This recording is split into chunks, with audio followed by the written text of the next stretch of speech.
진석이의 졸업식이 끝나고 집으로 돌아오는 길이었습니다. 차 안에서 태원은 막내 아들의 성장한 모습을 떠올리며 뿌듯함을 느꼈어요. 아빠 고생 많으셨어요. 진석이가 조심스럽게 말했습니다. 아들의 목소리에는 어른스러운 면모가 묻어나왔어요. 뭔 소리야? 내가 잘 자라준 덕분이지. 태원은 백미러로 아들의 모습을 바라봤습니다. 어느새 훌쩍 자라버린 막내를 보니 감회가 새로웠어요. 집 앞에 도착하자 미경이 현관에서 기다리고 있었습니다. 평소와 달리 표정이 굳어 있었어요. 뭔가 심각한 이야기가 있을 것 같은 분위기였습니다. 진석아, 방에 들어가 있어. 미경의 목소리가 차갑게 들렸습니다. 진석이는 눈치를 채고 얼른 자기 방으로 들어갔어요. 태원은 거실 소파에 앉으며 아내를 바라봤습니다. 미경은 한참 동안 말을 하지 않았어요. 그 침묵이 묘하게 무거웠습니다. 무슨 일이야? 태원이 먼저 입을 열었습니다. 미경은 깊은 한숨을 내쉬며 태원 앞에 앉았어요. 여보, 우리 이제 헤어지자. 갑작스러운 말이었습니다. 태원은 순간 무슨 말인지 이해하지 못했어요. 헤어지자니 무슨 의미인지 알 수 없었습니다. 무슨 소리야? 갑자기 왜 그런 말을 해? 갑자기라고 느껴질 수 있겠지만 나는 이미 오래전부터 생각해왔어. 미경의 표정에는 단호함이 가득했습니다. 태원은 가슴이 답답해지는 것을 느꼈어요. 이상한 일이었습니다. 아이들도 다 컸잖아. 이제 우리도 자신만의 시간을 가져야 해. 그래서 이혼하자는 거야? 태원의 목소리가 높아졌습니다. 미경은 고개를 끄덕였어요. 그 모습이 너무나 담담해 보였습니다. 그동안 힘들었어. 정말 많이 힘들었어. 미경이 말을 이었습니다. 태원은 무엇이 그렇게 힘들었는지 궁금했어요. 자신은 성실하게 가정을 지켜왔다고 생각했습니다. 내가 뭘 잘못했는데? 잘못한 건 없어. 그냥 이제 다른 삶을 살고 싶어. 미경의 대답이 너무 간단했습니다. 태원은 허탈함을 느꼈어요. 30년 결혼 생활이 이렇게 간단히 정리될 수는 없다고 생각했어요. 봉사활동 때문에 바쁘다고 하더니 그것도 핑계였던 거야? 태원이 물었습니다. 미경은 잠시 머뭇거렸어요. 그 순간 태원은 뭔가 이상함을 느꼈습니다. 그런 건 아니야. 정말 봉사활동도 했어. 그럼 왜 갑자기 이혼 이야기를 해? 태원의 목소리가 떨렸습니다. 미경은 한참 동안 말을 하지 않았어요. 침묵이 길어질수록 분위기는 더욱 무거워졌습니다. 나는 이미 결심했어. 다음 주에 이혼 신고를 하자. 미경이 단호하게 말했습니다. 태원은 순간 머리가 하얘지는 것을 느꼈어요. 이혼 신고라니 이미 모든 것을 계획해 놓았다는 뜻이었습니다. 아이들한테는 뭐라고 할 거야? 아이들은 다 컸어. 충분히 이해할 수 있을 거야. 미경의 대답이 너무 냉정했습니다. 태원은 가슴이 먹먹해지는 것을 느꼈어요. 정말 이런 일이 일어나고 있다는 것이 믿기지 않았어요. 그런데 이상했습니다. 분노나 슬픔보다는 다른 감정이 올라왔어요. 뭔가 후련함 같은 것이었습니다. 정말 그렇게 하고 싶어? 태원이 다시 물었습니다. 미경은 망설임 없이 고개를 끄덕였어요. 그 모습을 보며 태원은 묘한 해방감을 느꼈습니다. 좋아. 그럼 이혼하자. 태원의 대답이 너무 쉽게 나왔습니다. 미경은 놀란 표정을 지었어요. 아마 더 많은 설득과 싸움을 예상했을 것입니다. 정말이야? 응. 내가 그렇게 원한다면. 태원이 담담하게 말했습니다. 미경은 당황한 기색을 보였어요. 예상과 다른 반응이었나 봅니다. 그럼 재산 분할은 어떻게 할까? 미경이 조심스럽게 물었습니다. 태원은 잠시 생각해봤어요. 이미 아이들도 다 컸고 혼자 살기엔 충분한 돈이 있었습니다. 집은 내가 가져. 나는 다른 곳으로 이사할 거야.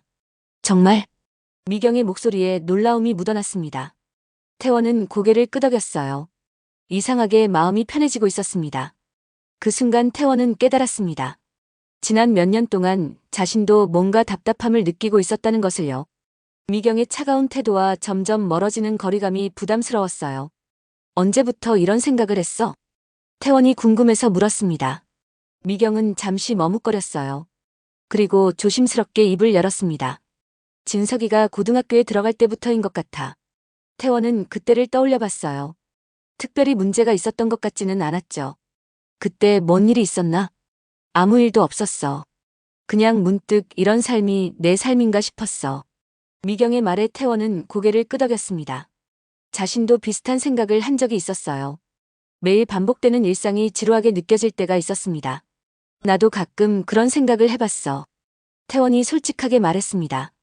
미경은 의외라는 표정을 지었어요. 서로 같은 마음이었다니 아이러니했습니다. 그럼 우리 둘 다 새로운 시작을 하는 거네. 그런 것 같네. 대화가 예상보다 평화롭게 흘러갔습니다. 태원은 이상하게 마음이 가벼워지는 것을 느꼈어요. 오히려 새로운 가능성이 열린 것 같았습니다. 아이들한테는 내일 이야기하자. 미경이 제안했습니다. 태원은 동의했어요. 갑작스러운 소식이니까 아이들도 충격을 받을 것 같았습니다. 알겠어. 차근차근 설명해주자. 태원이 말했습니다. 미경은 안도의 표정을 지었어요. 아마 더 큰 갈등을 예상했을 것입니다. 그날 밤 태원은 잠이 오지 않았습니다. 침대에 누워 천장을 바라보며 생각에 잠겼어요. 30년이라는 시간이 정말 길었습니다.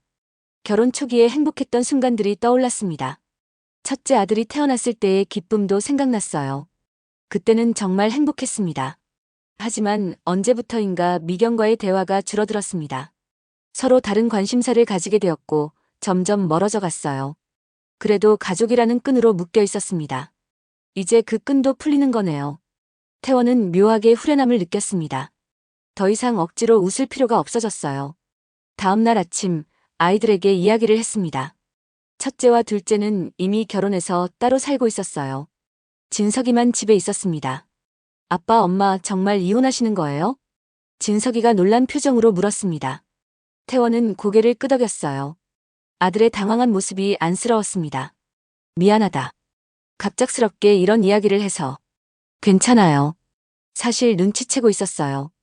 진석이의 대답이 의외였습니다. 태원은 놀란 표정을 지었어요. 아이들이 생각보다 많은 것을 알고 있었나 봅니다. 언제부터? 한 2년 전부터요. 엄마가 자주 밖에 나가시니까. 진석이가 조심스럽게 말했습니다. 태원은 가슴이 찡해졌어요.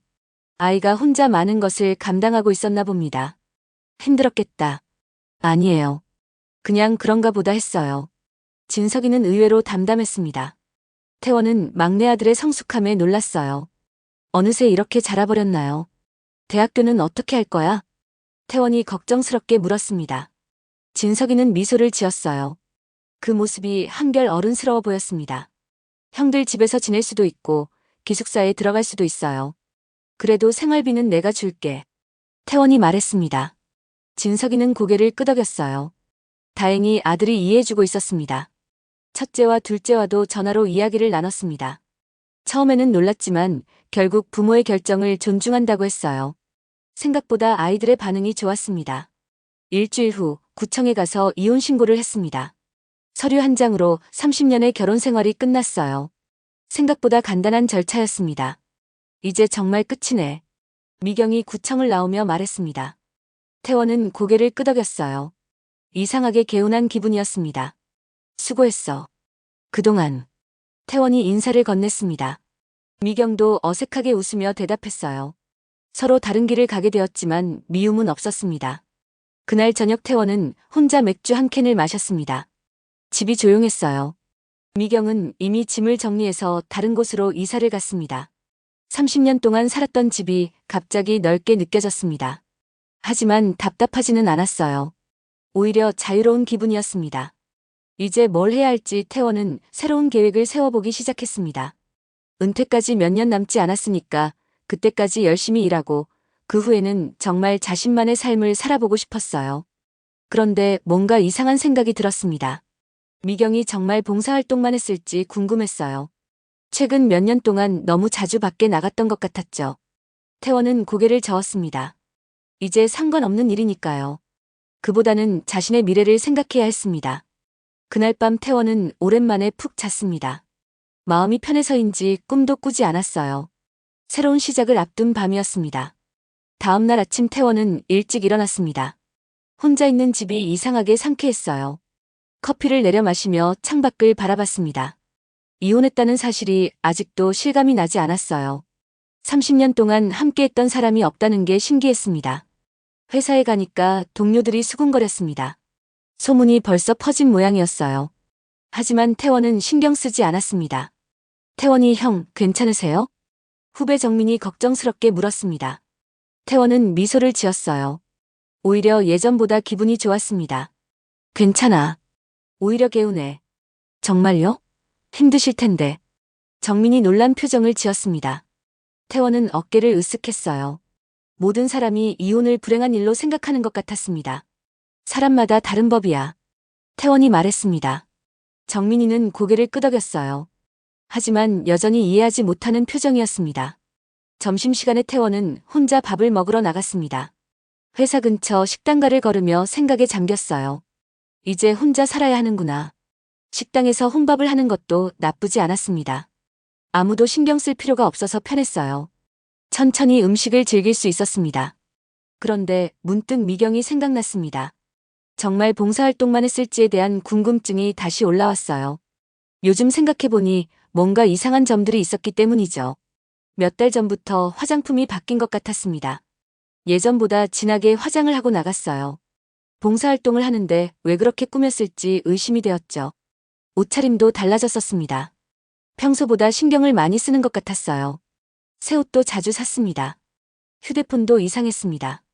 예전에는 아무렇지 않게 보여주던 휴대폰을 요즘에는 숨기려고 했어요. 문자나 전화가 오면 얼른 다른 방으로 가곤 했습니다. 태원은 고개를 저었습니다. 이제 상관없는 일이니까요. 혼자 생각하며 스트레스 받을 필요가 없었어요. 오후에 업무를 보다가 갑자기 전화가 걸려왔습니다. 진석이었어요. 아들의 목소리가 조금 이상했습니다. 아빠, 지금 시간 있으세요? 응, 무슨 일이야? 잠깐 만날 수 있을까요? 할 이야기가 있어요. 진석이의 목소리가 심각했습니다. 태원은 가슴이 두근거렸어요. 무슨 일인가 싶었습니다. 그래, 어디서 만날까? 회사 근처 카페에서 만나요. 제가 갈게요. 진석이가 말했습니다. 태원은 불안한 마음으로 퇴근 시간을 기다렸어요. 아들이 왜 갑자기 만나자고 했을까요? 카페에서 진석이를 만났습니다. 아들의 표정이 심각해 보였어요. 뭔가 중요한 이야기가 있는 것 같았습니다. 무슨 일이야? 표정이 안 좋네. 태원이 걱정스럽게 물었습니다. 진석이는 한참 머뭇거렸어요. 그리고 조심스럽게 입을 열었습니다. 아빠, 엄마 이야기인데요. 엄마가 뭐? 태원의 마음이 복잡해졌습니다. 진석이는 잠시 망설이다가 말을 이었어요. 그 표정이 너무 무거워 보였습니다. 사실 엄마가 다른 남자분과 만나고 계신 것 같아요. 순간 태원의 머리가 하얘졌습니다. 예상했던 일이긴 했지만 실제로 들으니까 충격이었어요. 가슴이 답답해졌습니다. 정말이야? 네. 몇 번 봤어요. 엄마가 남자분과 함께 있는 걸. 진석이의 목소리가 떨렸습니다. 아들도 이런 이야기를 하기 힘들었을 거예요. 태원은 가슴이 아팠습니다. 언제부터? 한 2년 전부터인 것 같아요. 처음에는 우연인 줄 알았는데. 진석이가 계속 설명했습니다. 태원은 충격을 받았어요. 2년 전부터라니, 그렇게 오래전부터였나요? 그 남자가 누구야? 잘 모르겠어요. 나이는 엄마와 비슷해 보이고 키가 큰 편이에요. 진석이의 설명을 들으며 태원은 분노가 치밀어 올랐습니다. 그동안 자신은 바보처럼 아무것도 모르고 있었던 거네요. 형들은 알고 있어? 아니요. 제가 혼자만 봤어요. 진석이가 고개를 저었습니다. 태원은 안도했어요. 다른 아들들까지 알면 더 복잡해질 것 같았습니다. 왜 이제 말해주는 거야? 이혼하신다고 하셔서요. 아빠가 혹시 모르고 계신 건 아닌가 해서. 진석이의 걱정이 느껴졌습니다. 태원은 고마웠어요. 아들이 자신을 생각해서 용기를 낸 거였습니다. 고마워. 말해줘서. 태원이 진석이의 손을 잡았습니다. 아들은 안도의 표정을 지었어요. 하지만 여전히 걱정스러워했습니다. 아빠, 괜찮으세요? 괜찮아. 이미 이혼한 일이니까. 태원이 웃으며 말했습니다. 하지만 속마음은 복잡했어요. 배신감과 분노가 섞여서 올라왔습니다. 집으로 돌아가는 길에 태원은 생각에 잠겼습니다. 미경이 정말 불륜을 저지른 거였나요? 그것도 2년이나 되었다니. 그렇다면 이혼하자고 한 것도 그 남자 때문이었을 거예요. 자신과 헤어져서 그 남자와 새로운 삶을 시작하려는 거였습니다. 태원은 분노가 치밀어 올랐습니다. 그동안 자신은 성실하게 가정을 지켜왔는데 미경은 다른 남자와 바람을 피우고 있었던 거네요. 그런데 한편으로는 시원한 마음도 들었습니다. 이제야 미경이 왜 그렇게 차갑게 굴었는지 이해가 되었어요. 마음이 이미 다른 곳에 가 있었던 거였습니다. 집에 도착해서 태원은 맥주를 꺼냈습니다. 한 캔을 다 마시고 나니까 머리가 조금 맑아졌어요. 이제 어떻게 해야 할까요? 이미 이혼은 했으니까 법적으로는 문제가 없었습니다. 하지만 감정적으로는 받아들이기 힘들었어요. 30년 결혼 생활이 거짓이었다는 게 억울했습니다. 그날 밤 태원은 잠을 이루지 못했습니다. 미경과의 추억들이 떠올랐어요. 하지만 이제는 모든 게 거짓말처럼 느껴졌습니다. 다음 날 아침 태원은 결심했습니다. 진실을 알아봐야겠다는 생각이 들었어요. 미경이 정말 불륜을 저질렀는지, 그 남자가 누구인지 확인하고 싶었습니다. 오후에는 일에 집중하기 힘들었습니다.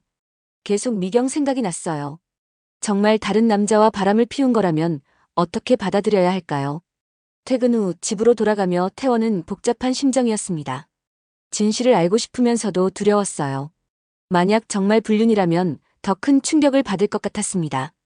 저녁을 먹고 나서 태원은 미경에게 전화를 걸어봤습니다. 궁금한 게 있었어요. 직접 물어보고 싶었습니다. 여보세요? 미경의 목소리가 들렸습니다. 예전과 똑같은 목소리였어요. 하지만 이제는 낯설게 느껴졌습니다. 나야. 잠깐 이야기 좀 할까? 무슨 이야기? 미경의 목소리가 조심스러웠습니다. 태원은 심호흡을 했어요. 용기를 내서 물어봐야겠습니다. 정말 봉사활동만 했어? 전화 너머로 긴 침묵이 흘렀습니다. 미경이 대답하지 않는 것 자체가 답이었어요. 태원의 가슴이 두근거리기 시작했습니다. 왜 대답을 안 해? 태원의 목소리가 떨렸습니다. 미경은 한참 후에야 입을 열었어요. 그 목소리가 평소와 달랐습니다. 그게 뭐가 중요해? 이미 이혼했잖아. 중요하지. 나는 알 권리가 있어.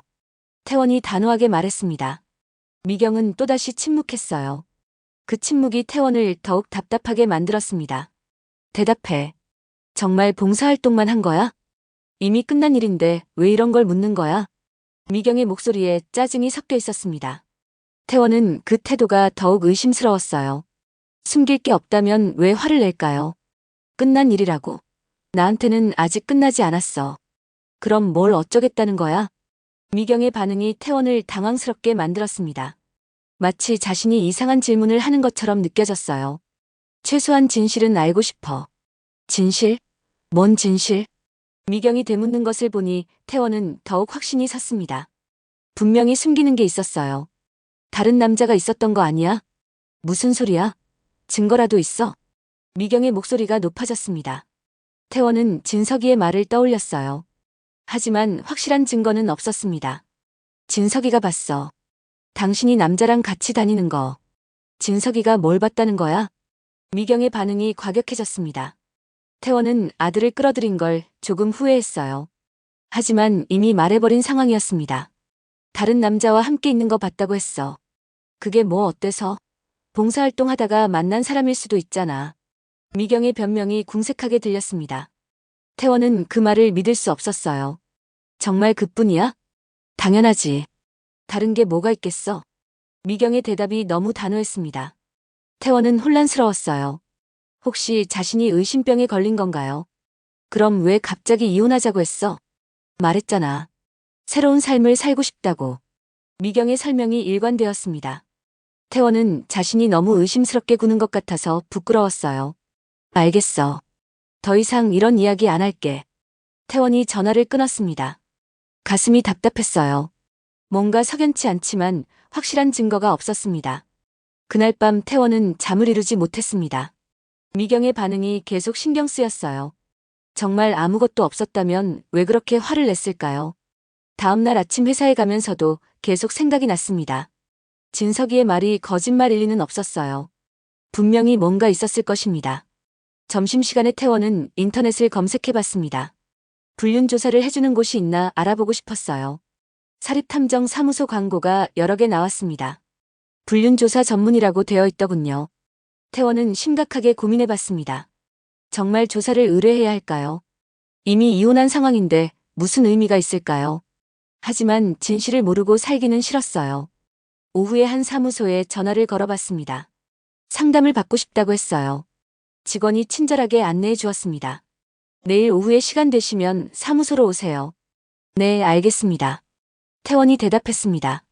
드디어 진실을 알아볼 기회가 생긴 거였어요. 퇴근 후 집으로 돌아가는 길에 태원은 복잡한 심정이었습니다. 정말 조사를 해야 할까요? 만약 미경이 정말 바람을 피웠다면 어떻게 받아들여야 할까요? 집에 도착해서 맥주를 마시며 생각했습니다. 30년 결혼 생활이 거짓이었다면 정말 견디기 힘들 것 같았어요. 그런데 한편으로는 진실을 알고 싶었습니다. 속고 사는 것보다는 나았어요. 설령 상처받더라도 진실을 아는 게 맞다고 생각했습니다. 그날 밤 태원은 결심했습니다. 내일 사립탐정을 만나서 상담을 받아보기로 했어요. 그리고 조사를 의뢰할지 결정하기로 했죠. 잠자리에 들기 전 태원은 창밖을 바라봤습니다. 별이 많이 보이는 밤이었어요. 내일이면 새로운 사실을 알게 될지도 모른다는 생각이 들었습니다. 다음 날 아침 태원은 평소보다 일찍 일어났습니다. 밤새 뒤척이느라 제대로 잠을 못 잤어요. 사립탐정을 만나러 가는 날이었습니다. 회사에 가서도 일에 집중이 되지 않았습니다.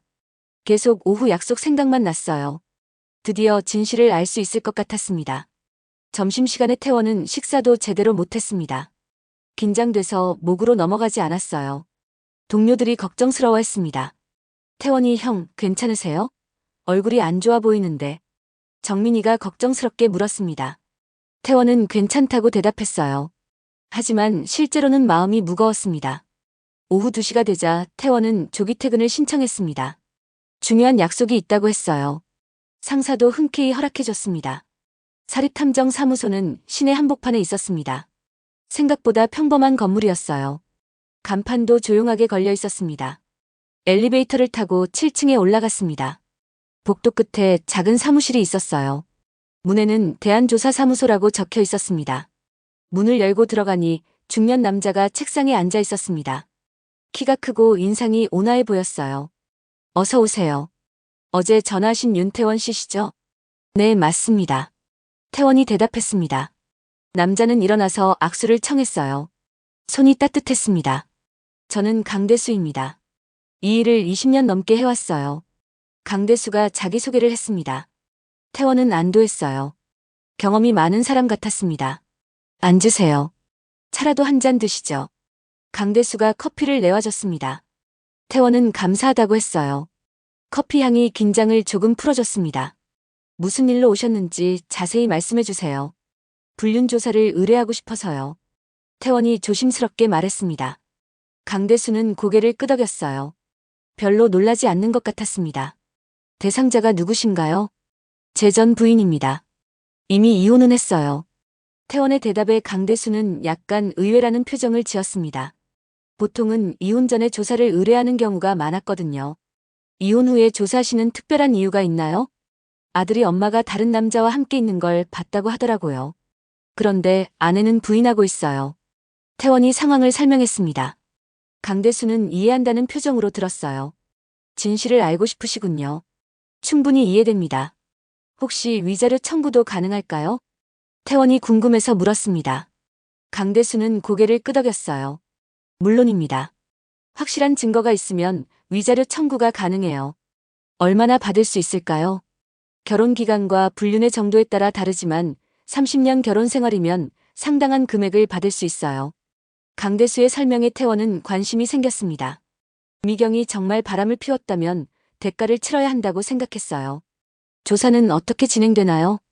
보통 2주에서 한 달 정도 미행하면서 증거를 수집합니다. 사진과 동영상, 통화 기록 등을 확보해요. 강대수가 자세히 설명해줬습니다.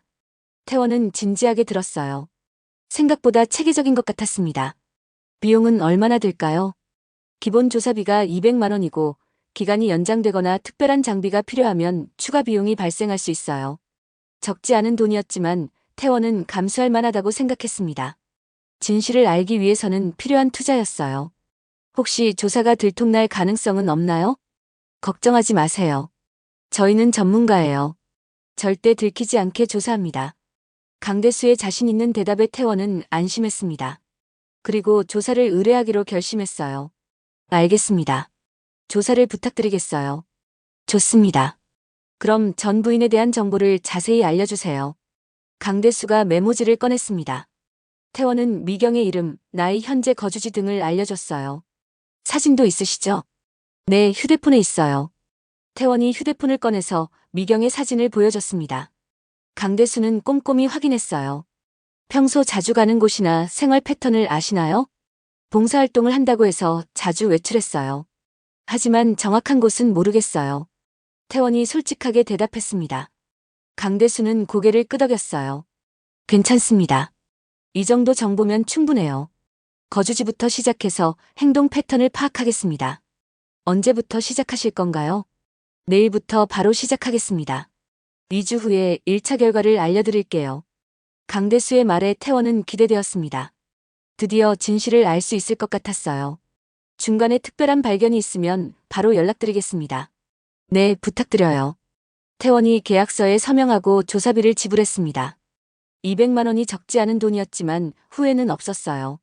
사무소를 나오면서 태원은 복잡한 심정이었습니다. 한편으로는 진실을 알 수 있어서 기대되었지만 다른 한편으로는 두려웠어요. 만약 정말 미경이 바람을 피웠다면 어떻게 받아들여야 할까요? 30년 결혼 생활이 거짓이었다는 걸 견딜 수 있을까요? 하지만 이제 돌이킬 수는 없었습니다. 조사는 이미 시작되었어요. 2주 후면 모든 진실이 드러날 것입니다. 집으로 돌아가는 길에 태원은 진석이에게 전화를 걸었습니다. 아들에게 조사를 의뢰했다는 걸 알려주고 싶었어요. 아빠, 무슨 일이세요? 진석아, 사립탐정을 고용했어. 진석이는 잠시 놀란 것 같았습니다. 아마 이런 일까지 벌어질 거라고 생각하지 못했을 거예요. 정말요? 응. 내가 본 게 맞는지 확실히 알아보고 싶어서. 태원이 설명했습니다. 진석이는 복잡한 심정일 것 같았어요. 부모의 일이 이렇게 커져서 부담스러울 수도 있었습니다. 아빠, 괜찮으신 거죠? 괜찮아. 진실을 아는 게 낫지. 태원이 아들을 안심시켰습니다. 진석이는 더 이상 말하지 않았어요. 아마 걱정이 많을 것 같았습니다. 그날 저녁 태원은 혼자 조용히 맥주를 마셨습니다. 이제 진짜 진실과 마주할 시간이 다가오고 있었어요. 2주가 어떻게 지나갈지 궁금했습니다. 그리고 그 결과가 자신의 인생을 어떻게 바꿔놓을지도 궁금했어요. 한 가지 확실한 건 이제 더 이상 의심하며 살지 않아도 된다는 것이었습니다. 곧 모든 게 명확해질 테니까요. 2주라는 시간이 생각보다 빨리 지나갔습니다. 태원은 매일 강대수에게서 연락이 올까봐 초조해했어요. 하지만 중간 보고는 없었습니다. 회사에서도 일에 집중하기 힘들었습니다. 계속 조사 결과 생각만 났어요. 과연 어떤 진실이 밝혀질까요? 마침내 2주가 지난 금요일 오후 강대수에게서 전화가 왔습니다. 결과가 나왔다고 했어요. 태원의 가슴이 두근거렸습니다. 사무소로 오실 수 있으세요? 직접 보여드릴 게 있어요. 네, 지금 갈게요. 태원이 대답했습니다. 드디어 진실을 알 수 있는 순간이었어요. 설렘과 두려움이 교차했습니다. 회사에서 조기 퇴근을 신청하고 강대수 사무소로 향했습니다. 가는 길에 마음의 준비를 해봤어요. 어떤 결과든 받아들일 각오가 되어 있었습니다. 사무소에 도착하니까 강대수가 두꺼운 파일을 준비해 놓고 있었습니다. 사진들과 보고서가 가득 들어 있었어요. 심각한 표정이었습니다. 앉으세요. 커피라도 한 잔 드시고 천천히 보세요. 강대수가 조심스럽게 말했습니다. 태원은 긴장했어요. 뭔가 충격적인 내용이 있는 것 같았습니다. 결과가 어떻게 나왔나요? 태원이 떨리는 목소리로 물었습니다. 강대수는 잠시 망설이더니 파일을 열어 보이기 시작했어요. 일단 사진부터 보세요. 첫 번째 사진이 나왔습니다. 미경이 한 남자와 함께 걷고 있는 모습이었어요. 두 사람이 매우 친밀해 보였습니다. 태원의 가슴이 뜨끔했습니다. 진석이의 말이 사실이었던 거네요. 그런데 이건 시작에 불과했어요. 이 남자가 누구죠? 이름은 박정훈이고 미경 씨의 대학 동창이라고 하네요. 강대수의 설명을 들으며 태원은 충격을 받았습니다. 대학 동창이라니, 그럼 오래전부터 아는 사이였던 거였어요. 더 있나요? 네, 다음 사진을 보세요. 두 번째 사진에는 미경과 정훈이 카페에서 손을 잡고 있는 모습이 찍혀 있었습니다. 연인 같은 분위기였어요. 태원은 가슴이 답답해졌습니다. 정말 불륜이 맞았던 거였어요. 더 이상 의심할 여지가 없었습니다. 이 사진은 언제 찍은 거예요? 일주일 전입니다. 그들이 자주 만나는 카페예요. 강대수가 설명했습니다. 태원은 분노가 치밀어 올랐어요. 이혼한 후 계속 만나고 있었던 거였죠. 혹시 더 결정적인 증거가 있나요? 네, 이것을 보세요. 강대수가 세 번째 사진을 보여줬습니다. 미경과 정훈이 한 아파트에 함께 들어가는 모습이었어요. 그리고 밤늦게 나오는 모습도 있었습니다. 태원은 사진을 보며 가슴이 철렁 내려앉았습니다. 아파트에 함께 들어가는 모습이라니 이제 더 이상 변명의 여지가 없었어요. 이 아파트가 어디죠? 강남구에 있는 고급 아파트예요. 박정훈 씨 명의로 되어 있습니다. 강대수의 설명을 들으며 태원은 현실을 받아들여야 했습니다. 미경이 정말 다른 남자와 동거하고 있었던 거예요. 얼마나 오래된 일인가요? 조사 결과로는 최소 2년 이상인 것 같습니다. 아파트 관리사무소에서 확인해 보니까 미경 씨가 거의 매일 드나들고 있다고 하네요. 2년 이상이라는 말에 태원은 더욱 충격을 받았습니다. 그동안 자신은 아무것도 모르고 살았던 거였어요. 다른 증거도 있나요? 네, 통화 기록도 확인했어요. 강대수가 또 다른 자료를 보여줬습니다. 미경과 정훈의 통화 기록이었어요. 거의 매일 여러 번씩 통화하고 있었습니다. 문자 메시지도 확인했습니다. 내용이 상당히 노골적이에요. 강대수가 문자 내용을 보여줬습니다. 태원은 차마 자세히 볼 수 없었어요. 너무 충격적인 내용들이었습니다. 심지어 결혼 기념일에도 통화했네요. 이날 미경 씨가 집에 늦게 들어온 이유를 알 것 같아요. 강대수의 말에 태원은 더욱 분노했습니다. 결혼 기념일에도 다른 남자와 통화를 했다니 정말 뻔뻔스러웠어요. 이 정도면 불륜의 증거로 충분하죠? 네, 법정에서도 인정받을 수 있는 확실한 증거들입니다. 강대수가 확신에 찬 목소리로 말했습니다. 태원은 고개를 끄덕였어요. 이제 더 이상 의심할 여지가 없었습니다. 위자료 청구를 생각해보세요. 이 정도 증거면 상당한 금액을 받을 수 있어요. 얼마 정도 받을 수 있을까요? 태원이 물었습니다. 강대수는 잠시 생각해봤어요. 그리고 조심스럽게 대답했습니다. 30년 결혼 생활을 고려하면 5천만 원에서 1억 원 정도 가능할 것 같아요. 상당한 금액이었습니다. 태원은 위자료 청구를 진지하게 고려해봤어요. 미경이 저지른 일에 대한 대가를 치러야 했습니다. 변호사를 소개해드릴 수도 있어요. 이런 사건에 경험이 많은 분이에요. 그럼 부탁드립니다. 태원이 결정을 내렸습니다. 이제 법적으로 대응할 때였어요. 미경이 저지른 배신에 대한 대가를 받아야 했습니다. 사무소를 나와서 태원은 차 안에 앉아 한참 동안 생각에 잠겼습니다. 정말 충격적인 진실이었어요. 2년 이상 바람을 피웠다니. 그동안 자신은 완전히 바보였다는 생각이 들었어요.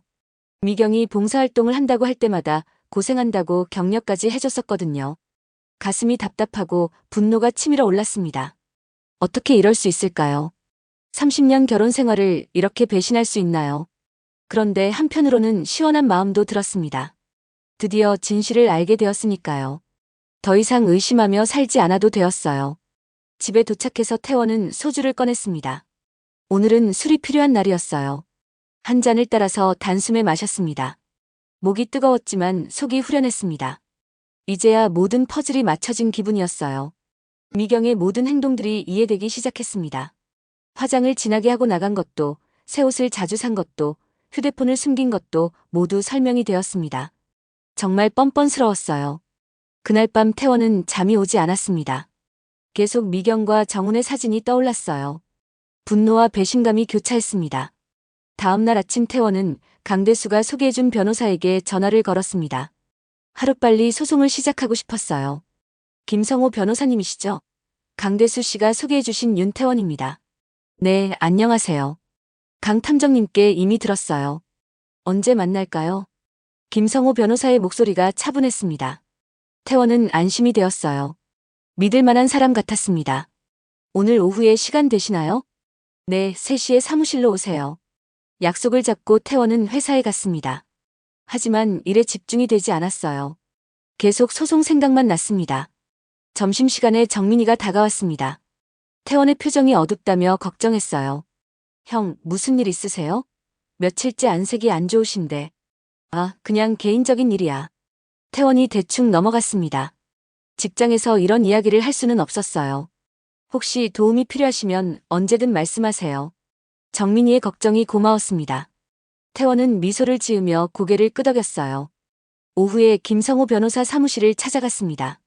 시내 중심가에 있는 큰 법무법인이었어요. 규모가 상당했습니다. 어서 오세요. 자료를 미리 검토해봤는데 아주 확실한 증거네요. 김성호 변호사가 반갑게 맞이했습니다. 중년에 온화해 보이는 분이었어요. 믿음이 갔습니다. 이 정도면 승소 확률이 높습니다. 증거가 너무 명확해요. 위자료는 얼마 정도 받을 수 있을까요? 태원이 궁금해서 물었습니다. 김성호 변호사는 자료를 다시 살펴봤어요. 30년 결혼 생활과 불륜의 정도를 고려하면 8천만 원 정도가 적정할 것 같습니다. 8천만 원이라는 금액에 태원은 놀랐습니다. 생각보다 큰 돈이었어요. 하지만 그만큼 미경이 저지른 일이 큰 잘못이었던 거겠죠. 소송을 진행하는데 얼마나 걸릴까요? 보통 6개월에서 1년 정도 걸립니다. 상대방이 어떻게 대응하느냐에 따라 달라져요. 김성호 변호사의 설명을 들으며 태원은 각오를 다졌습니다. 긴 싸움이 될 것 같았어요. 하지만 끝까지 해야 했죠. 소송 비용은 얼마나 들까요? 변호사 비용이 1천만 원 정도고 기타 비용 포함해서 1,500만 원 정도 예상하시면 돼요. 적지 않은 돈이었지만 태원은 감수하기로 했습니다. 진실을 밝히고 정당한 대가를 받기 위해서는 필요한 투자였어요. 그럼 소송을 진행해 주세요. 네, 내일부터 준비하겠습니다. 계약서부터 작성하죠. 김성호 변호사와 계약을 체결하고 태원은 법무법인을 나왔습니다. 드디어 미경과의 진짜 싸움이 시작되는 거였어요. 집으로 돌아가는 길에 태원은 복잡한 심정이었습니다. 한편으로는 진실을 밝혀낸 것이 시원했지만 다른 한편으로는 씁쓸했어요. 30년 결혼 생활이 이런 식으로 끝나게 될 줄은 몰랐습니다. 미경이 이렇게 배신할 사람이었다니. 정말 사람은 알 수 없는 존재였어요. 그날 저녁 태원은 진석이에게 전화를 걸었습니다. 아들에게 상황을 알려줘야 할 것 같았어요. 아빠, 무슨 일이세요? 진석아, 내 말이 맞았어. 엄마가 정말 다른 남자와 만나고 있었어. 진석이는 한참 동안 말이 없었습니다. 예상했던 일이지만 실제로 확인되니까 충격이었을 거예요. 정말요? 응. 사립탐정을 고용해서 조사했어. 확실한 증거도 있어. 태원이 설명했습니다. 진석이는 한숨을 내쉬었어요. 아들도 마음이 복잡할 것 같았습니다. 아빠, 어떻게 하실 거예요? 위자료 소송을 할 거야.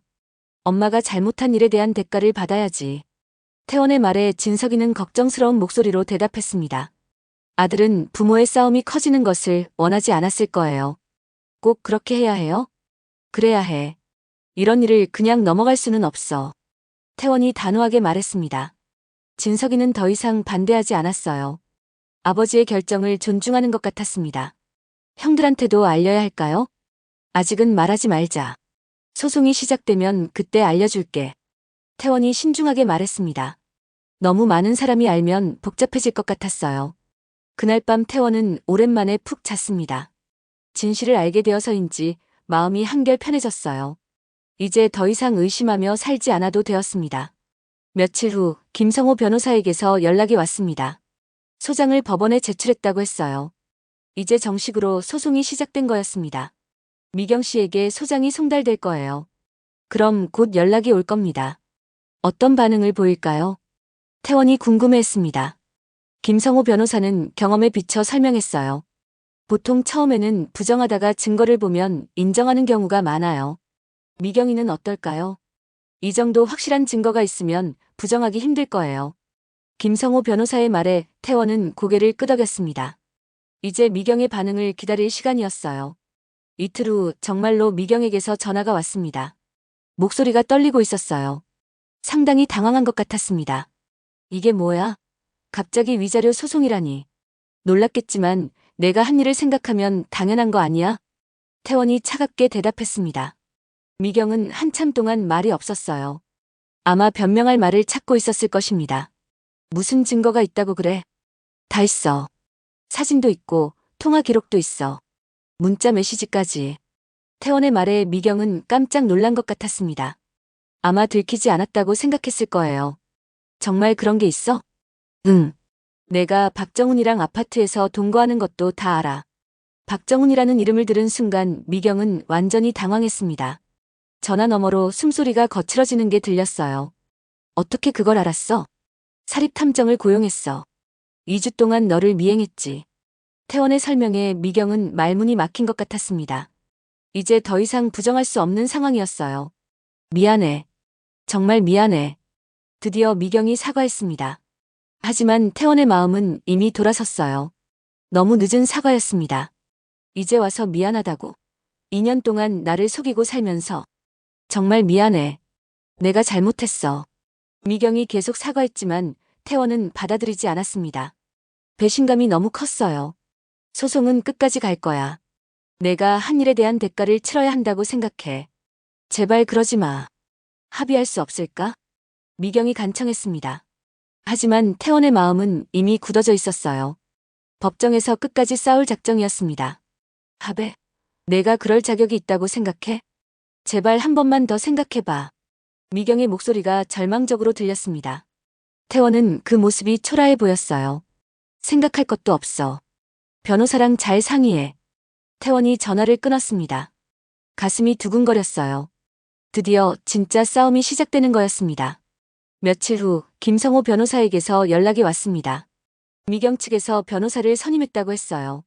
맞대응할 준비를 하고 있는 것 같았습니다. 상대방 변호사가 합의를 제안해 왔어요. 어떤 조건인가요?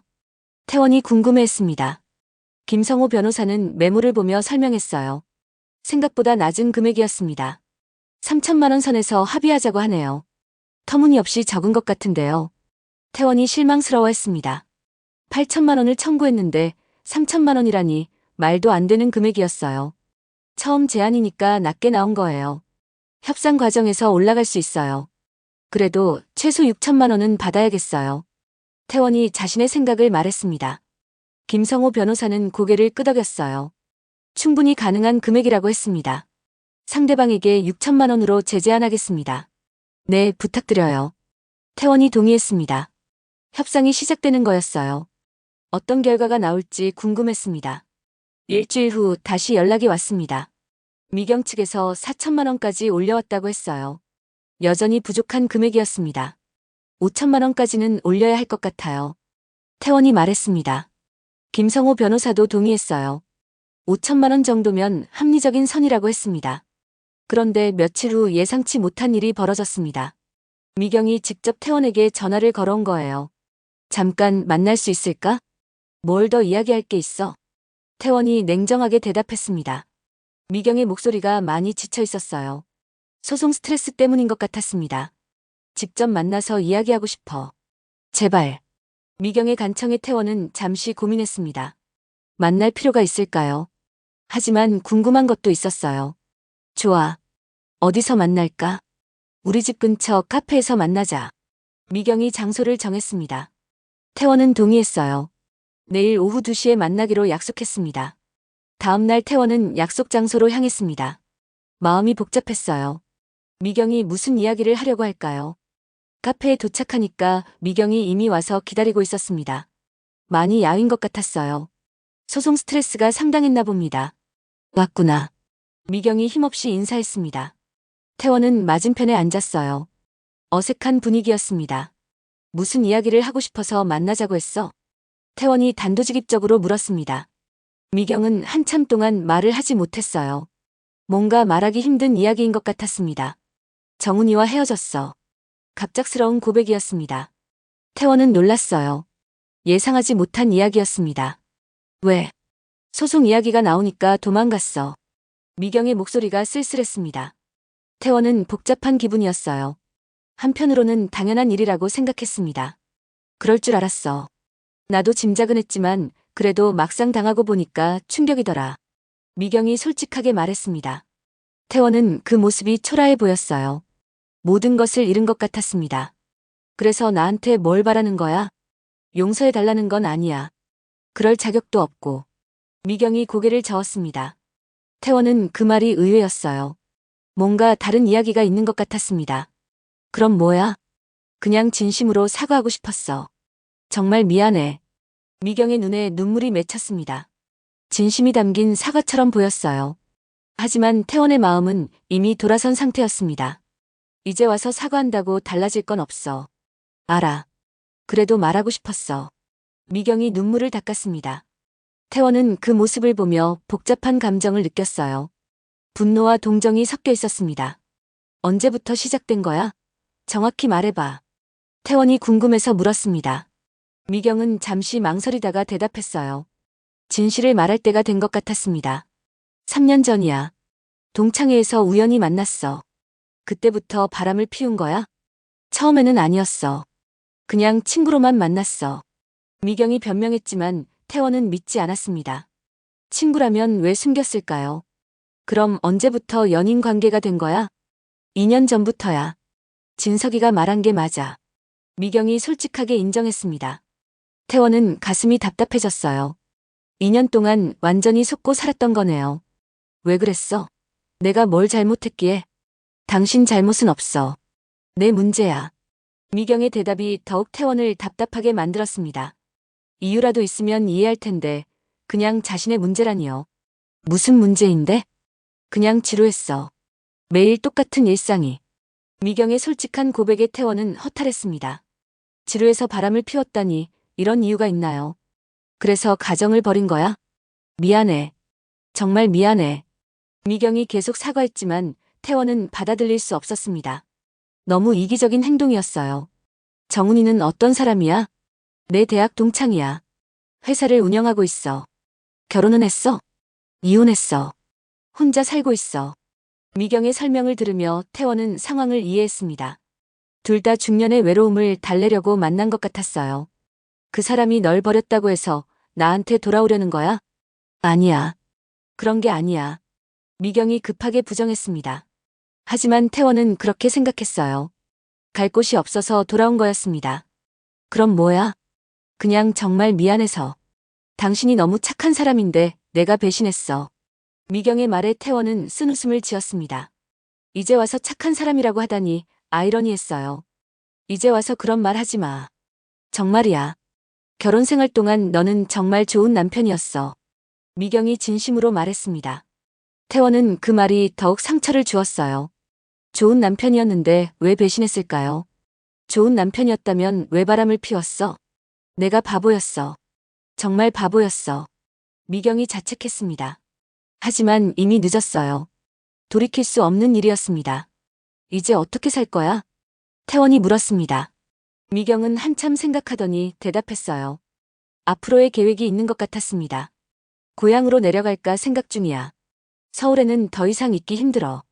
그게 좋겠네. 태원이 동의했습니다. 서로 다른 곳에서 사는 게 좋을 것 같았어요. 마주치면 서로 불편할 테니까요. 위자료는 얼마나 줄 거야? 5천만 원이면 어때? 미경이 조심스럽게 제안했습니다. 태원은 잠시 생각해봤어요. 나쁘지 않은 금액이었습니다. 좋아. 5천만 원으로 합의하자. 정말? 고마워. 미경이 안도의 표정을 지었습니다. 태원은 이제 이 일을 끝내고 싶었어요. 더 이상 끌고 갈 이유가 없었습니다. 빨리 정리하자. 나도 새로운 시작을 하고 싶어. 알겠어. 변호사한테 말할게. 미경이 고개를 끄덕였습니다. 드디어 이 긴 싸움이 끝나는 것 같았어요. 그날 오후 태원은 김성호 변호사에게 연락했습니다. 5천만 원으로 합의하기로 했다고 알려줬어요. 좋은 결정이에요. 소송을 계속 진행하면 더 스트레스 받을 뿐이에요. 네, 이제 끝내고 싶어요. 태원이 말했습니다. 김성호 변호사는 내일 합의서를 작성하자고 했어요. 드디어 모든 일이 마무리되는 거였습니다.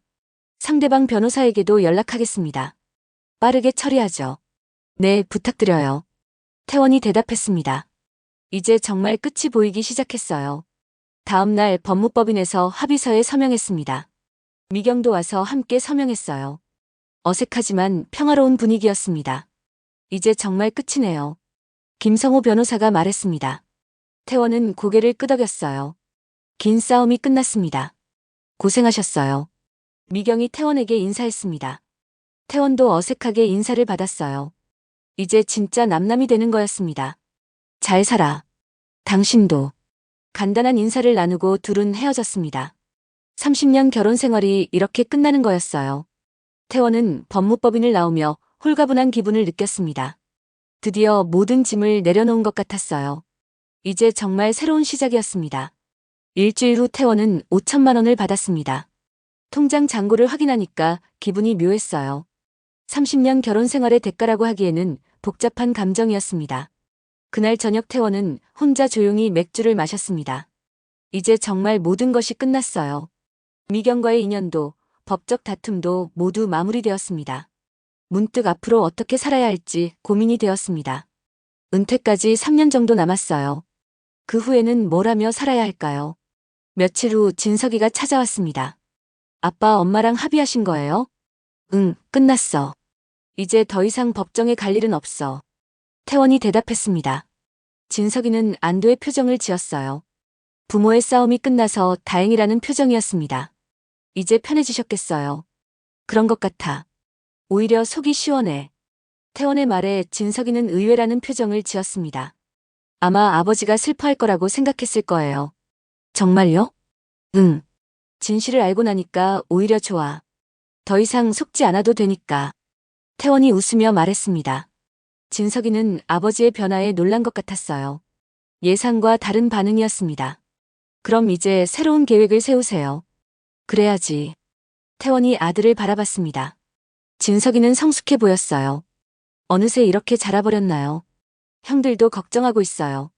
아빠가 혼자 계시니까. 괜찮다고 전해. 혼자 있는 게 편해. 태원이 말했습니다. 정말로 혼자 있는 것이 편했어요. 눈치 볼 필요도 없고 자유로웠습니다. 그 후 몇 달 동안 태원은 평범하게 지냈습니다. 회사에 가서 일하고 집에 와서 쉬었어요. 가끔 아들들과 만나서 식사를 했습니다. 시간이 흐르면서 태원은 새로운 취미를 찾기 시작했습니다. 등산도 해보고 독서도 늘렸어요. 혼자만의 시간을 즐기는 법을 배웠습니다. 회사 동료들과의 관계도 더욱 편해졌습니다. 가정일로 스트레스 받을 일이 없어서 업무에도 더 집중할 수 있었어요. 은퇴가 1년 앞으로 다가왔을 때 태원은 중요한 결정을 내렸습니다. 서울을 떠나서 제주도로 이주하기로 한 거예요. 제주도요? 왜 갑자기? 첫째 민수가 놀라며 물었습니다. 아들들을 불러서 이주 계획을 알려준 참이었어요. 새로운 환경에서 살고 싶어서. 서울은 너무 복잡해. 태원이 설명했습니다. 아들들은 걱정스러워했어요. 아버지가 혼자 멀리 가는 것이 불안했을 것입니다. 너무 외롭지 않을까요? 둘째 민준이가 물었습니다. 태원은 미소를 지었어요. 외로움보다는 자유로움이 더 컸습니다. 괜찮아. 제주도에서 작은 펜션이라도 운영해볼까 생각 중이야. 펜션이요? 진석이가 흥미로워했습니다. 태원은 고개를 끄덕였어요. 새로운 도전을 해보고 싶었습니다. 응. 사람들을 만나는 일이니까 외롭지 않을 거야. 태원의 계획을 들은 아들들은 점차 이해하는 모습을 보였습니다. 아버지가 진정으로 원하는 일이라는 것을 알았어요. 그럼 저희도 지원해드릴게요. 뭐든지 도와드릴게요. 민수가 말했습니다. 다른 아들들도 동의했어요. 태원은 고마웠습니다. 몇 달 후 태원은 정말로 제주도 이주를 위한 준비를 시작했습니다. 서울집을 정리하고 제주도에서 펜션 부지를 알아봤어요. 미경과의 이혼이 끝이 아니라 새로운 시작의 기회가 되고 있었습니다. 태원은 앞으로의 인생이 기대되기 시작했어요. 은퇴일이 마침내 다가왔습니다. 30년 공직 생활을 마무리하는 날이었어요. 동료들이 작은 송별회를 열어줬습니다. 태원이 형, 제주도에서 행복하게 사세요. 정민이가 인사했습니다. 태원은 감사했어요. 좋은 동료들과 함께 일할 수 있어서 행복했습니다. 고마워. 다들 건강하게 잘 지내. 태원이 작별 인사를 했습니다. 새로운 인생이 시작되는 순간이었어요. 마지막 출근길에 태원은 감회가 새로웠습니다. 30년이라는 긴 시간이 흘렀죠. 이제 정말 자유로운 몸이 되었어요. 제주도로 이주한 후 태원의 삶은 완전히 달라졌습니다. 아침에 일어나면 바다를 바라보며 커피를 마셨어요. 공기도 맑고 하늘도 높았습니다. 펜션 부지는 서귀포 근처의 조용한 마을에 있었습니다. 바다가 보이는 언덕에 위치했어요. 태원은 이곳이 마음에 들었습니다. 여기가 좋겠어. 태원이 혼자 중얼거렸습니다. 탁 트인 바다가 보이는 곳이었어요. 새로운 시작을 하기에 완벽한 장소였습니다. 펜션 건물도 설계했습니다. 너무 크지 않은 아담한 규모로 계획했어요. 혼자 운영하기에 적당한 크기였습니다. 건축 허가도 받고 공사업체도 선정했습니다. 모든 일이 순조롭게 진행되었어요. 아들들이 도와줘서 더욱 빨랐습니다. 공사가 시작되자 태원은 매일 현장을 지켜봤습니다. 자신만의 공간이 만들어지는 과정이 신기했어요. 마치 새로운 인생을 짓는 것 같았습니다. 사장님, 진도가 빠르네요. 현장 감독이 말했습니다. 태원은 기뻤어요. 빨리 완성되어서 손님을 받고 싶었습니다. 6개월 후 펜션이 완공되었습니다. 바다향기 펜션이라고 이름을 지었어요. 태원은 뿌듯했습니다. 건물은 2층으로 지어졌습니다. 1층에는 사무실과 태원의 거주 공간이 있었어요. 2층에는 손님들을 위한 객실 6개가 있었습니다. 모든 객실에서 바다가 보였습니다. 창문을 열면 시원한 바닷바람이 들어왔어요. 손님들이 좋아할 것 같았습니다. 인테리어도 깔끔하게 마무리했습니다. 너무 화려하지 않으면서도 편안한 느낌으로 꾸몄어요. 태원의 취향이 반영된 공간이었습니다. 펜션 개업 준비를 하면서 태원은 설렜습니다. 새로운 도전이었어요. 과연 잘 될지 궁금했어요. 홈페이지도 만들고 예약 시스템도 구축했습니다. 진석이가 도와줘서 가능한 일이었어요. 아들이 컴퓨터를 잘해서 큰 도움이 되었습니다. 아빠, 홈페이지 완성했어요. 진석이가 자랑스럽게 보여줬습니다. 태원은 감탄했어요. 정말 예쁘게 만들어졌네요. 고마워. 내 덕분이야. 태원이 아들에게 고마워했습니다. 진석이는 대학생이 되어서 더욱 든든했어요. 드디어 펜션 개업일이 되었습니다. 첫 손님을 받는 날이었어요. 태원은 긴장되면서도 기대되었습니다. 첫 손님은 젊은 부부였습니다. 태원은 정성껏 안내해드렸습니다. 사장님, 여기 정말 좋네요. 남편이 만족했습니다. 태원은 기뻤어요. 손님들이 행복해하는 모습을 보니까 보람을 느꼈습니다. 바다뷰가 환상적이에요. 부인도 감탄했습니다. 태원은 뿌듯했어요. 이 장소를 선택하길 잘했다는 생각이 들었습니다. 그날 저녁 태원은 펜션 앞에서 바다를 바라봤습니다. 별이 쏟아질 것 같은 밤하늘이었어요. 서울에서는 볼 수 없었던 풍경이었습니다.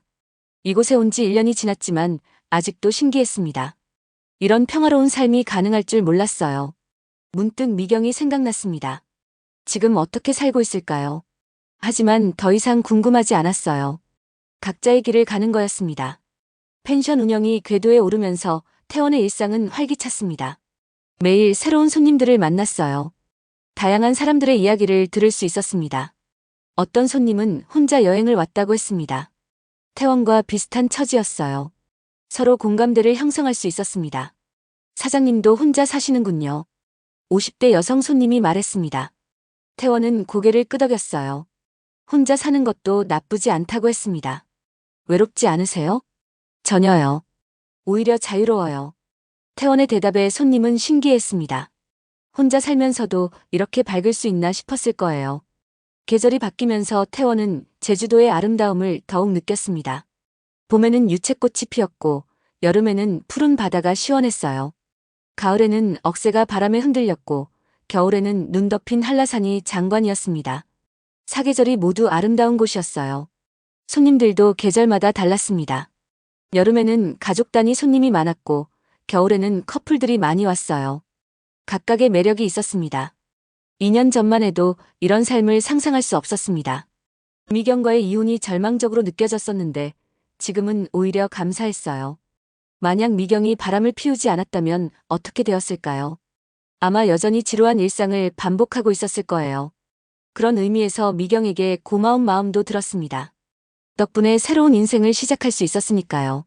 3년 차가 되면서 펜션은 입소문을 타기 시작했습니다. 재방문 손님들도 늘어났어요. 태원의 친절함과 펜션의 아름다운 풍경이 소문났습니다. 사장님, 여기 너무 좋아서 또 왔어요. 작년에 왔던 부부가 다시 찾아왔습니다. 태원은 기뻤어요. 손님들이 만족해서 다시 오는 것만큼 보람된 일은 없었습니다. 고맙습니다. 올해도 편안히 쉬다 가세요. 태원이 정성껏 안내했습니다. 이런 순간들이 태원을 행복하게 만들었어요. 아들들도 가끔 제주도로 놀러 왔습니다. 펜션을 구경하고 함께 바다를 바라보며 대화를 나눴어요. 아빠 정말 행복해 보여요. 진석이가 말했습니다. 태원은 웃었어요. 정말로 행복했습니다. 그래, 나도 그런 것 같아. 엄마는 어떻게 지내실까요? 진석이가 조심스럽게 물었습니다. 태원은 잠시 생각해봤어요. 미경에 대한 감정은 이제 많이 정리되었습니다. 잘 지내고 있겠지. 그것도 엄마의 선택이니까.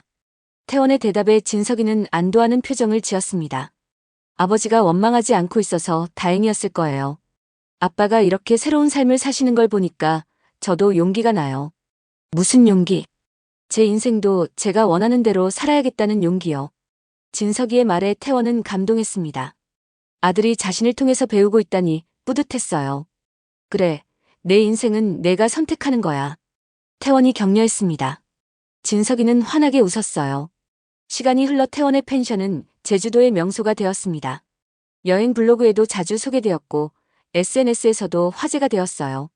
하지만 태원은 유명해지는 것보다 손님들과의 소소한 만남이 더 소중했습니다. 각자의 이야기를 나누고 잠시나마 쉼을 제공하는 것이 보람이었어요. 어느 날 저녁 단골 손님이 태원에게 말했습니다. 사장님 덕분에 제 인생이 바뀌었어요. 무슨 말씀이세요? 태원이 궁금해했습니다. 손님은 미소를 지으며 설명했어요. 이곳에서 혼자만의 시간을 보내면서 제가 진짜 원하는 게 뭔지 알게 됐어요. 그 말을 들으며 태원은 깨달았습니다. 자신이 운영하는 펜션이 단순히 숙박업소가 아니라 사람들에게 쉼과 깨달음을 주는 공간이라는 것을요. 운영 5년차가 되던 해 태원은 또 다른 소식을 들었습니다. 미경이 고향에서 혼자 작은 카페를 운영하고 있다는 이야기였어요. 소식을 전해준 사람의 말에 태원은 잠시 생각에 잠겼습니다. 하지만 더 이상 미경에 대한 분노나 원망은 없었어요. 각자의 길이니까. 태원이 담담하게 말했습니다. 정말로 그렇게 생각했어요. 모든 사람은 자신의 선택에 책임을 져야 하는 거였습니다. 그날 밤 태원은 바다를 바라보며 깊은 생각에 잠겼습니다. 늦은 나이에 새로운 인생을 시작한 지 5년이 지났어요. 미경과의 이혼으로 시작된 이 여정이 이렇게 아름다운 결말을 맞을 줄은 몰랐습니다. 끝이 아니라 시작이었던 거였어요. 태원은 바다에서 불어오는 시원한 바람을 맞으며 미소를 지었습니다. 진정한 행복은 혼자서도 충분히 만들 수 있다는 것을 깨달았어요. 누군가에게 의존하지 않아도 자신만의 방식으로 충만한 삶을 살 수 있었습니다. 미경과의 이혼이 끝이 아니라 새로운 시작이었다는 것을 이제야 완전히 이해했어요. 태원은 감사한 마음으로 새로운 내일을 기다렸습니다. 앞으로 어떤 손님들을 만나게 될지, 어떤 이야기들을 나누게 될지 기대되었어요. 별이 쏟아지는 제주도의 밤하늘 아래서 태원은 진정한 자유와 평화를 만끽했습니다. 이것이 바로 자신이 찾던 행복이었어요. 막내 고등학교 졸업식 끝나고 아내가 이혼하자고 했을 때 너무 시원해서 웃으며 짐을 쌌던 그 순간이 떠올랐습니다. 정말 현명한 선택이었어요.